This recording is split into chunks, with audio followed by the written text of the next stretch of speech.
Okay, hello again. Right, now this video is about the ISO and I'm going to clear this up once and for all. I should have done this actually last week or while I had the red camera, but I guess because I was too busy exchanging them, I didn't really think about doing this. But when I thought about yesterday, I thought, hang on, I've got a new camera. It's basically in its default mode. So before I do anything else, let's go through this ISO and let's try and work out whether there is an issue with this ISO and the way it's implemented, or whether it's a load of nonsense. Well, it's a load of nonsense. Where these people are coming from, and I mean, they had me convinced at one point that there might be an issue. So I thought yesterday I would sit down, I would go through the camera's ISO settings and see if this is simple or is there a problem, is there an issue with it, could they have done something better. I thought let's sit down, go through it and find out once and for all. And I'm glad to confirm there is no issue. The issue is with the people, it's not with the camera. Okay, so I'm going to show you what I did yesterday and basically how it works, and it is so simple, it's ridiculous. I don't understand where these people are coming from now, to be honest. I mean, they had me convinced there might be an issue, and now I've realised that there is no issue. In fact, it couldn't be simpler. Okay, so when you get this camera from the default settings, okay, so let's turn it on. Okay, so when you first get the camera, okay, it will come up something like this, and as you can see at the moment it's saying ISO 1600. Okay, and in the top dial it's in auto mode. Okay, so everything will be in auto, including the ISO. Now if I turn this dial to program mode, oh, look, the ISO goes down to 100. If I turn it into shutter speed, it's still 100. Aperture priority, 100. Manual mode, 100. Okay, so what that means is when you turn your camera on in default mode, your ISO is in manual mode. So for those of you that are insistent that you only use manual mode, I only use manual ISO. I've had a few of them in the comments. Okay, then you don't have to do anything. What do you have to do? What's complicated about that? Okay, I mean, it's quite simple. You can either press on this button and you've got the touch screen and you can change your ISO accordingly. There we go, look, it changes. Okay,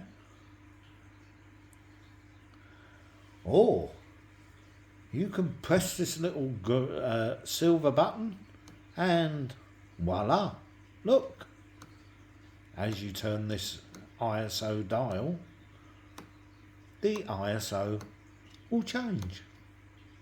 So you've got two ways of changing your ISO. Where's the issue? What is difficult about that? If you want to use manual ISO, it couldn't be simpler, could it? Now, I mean, personally, I don't really use manual ISO unless I was shooting the night sky or something like that. So for me, for general purpose everyday shooting, then I would have it in auto. So how do I get it in auto? Well, there's no buttons on the top, as we know. I mean, what Nikon could have done was turn this C button into an A button.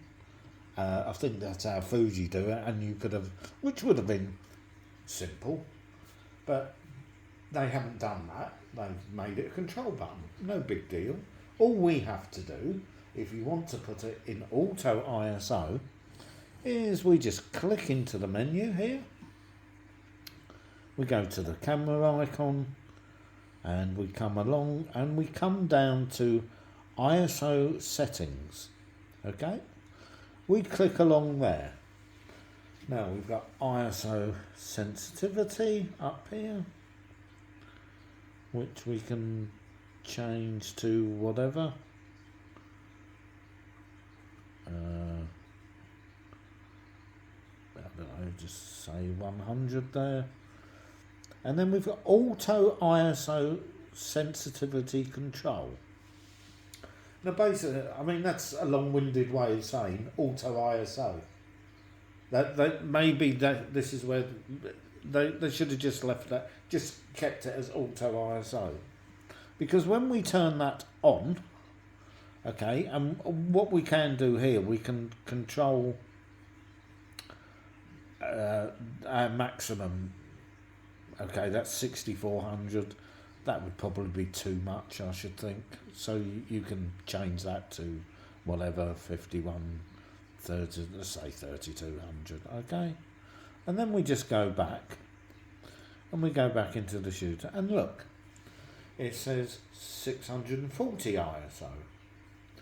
Now, if I move the camera about,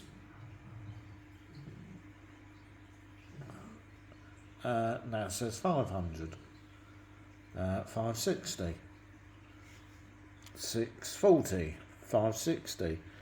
You see, it's doing it automatically. The ISO is changing automatically. See? 500, 640, go up there, 500, 640, 500. It's kind of changing to the scene. So now it's automatic. Hello? What's the difficulty? Where's the issue?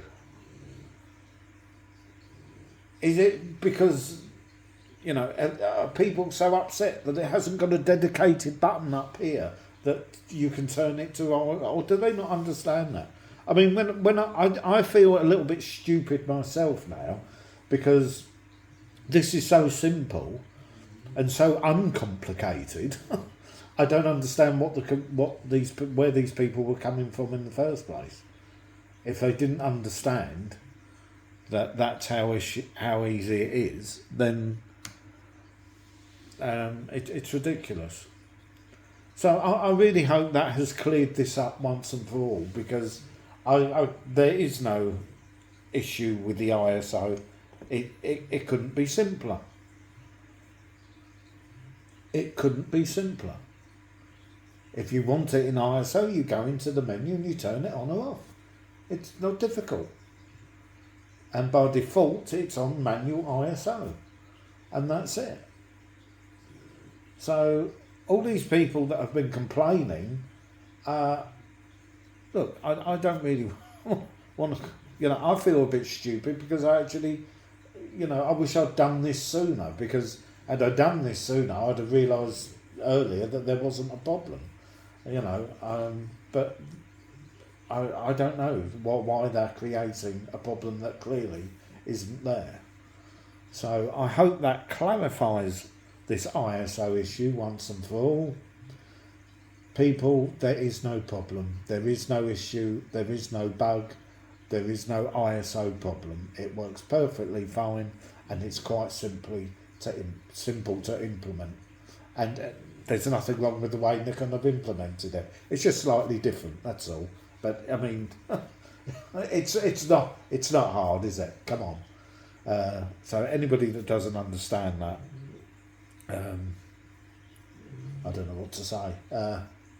Anyway, that's it. I hope that's cleared it all up for you. It certainly cleared it up as far as I'm concerned.